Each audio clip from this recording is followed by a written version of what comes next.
Anton Day. Anton. Rotation guys ha. Tingnan kung maubos pa ni Anton.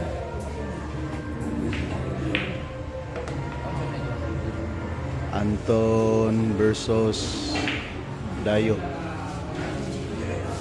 Rotation na. Binigyan ko ni Anton ng 52 yung kalaban ni Anton guys. Nako, sablay.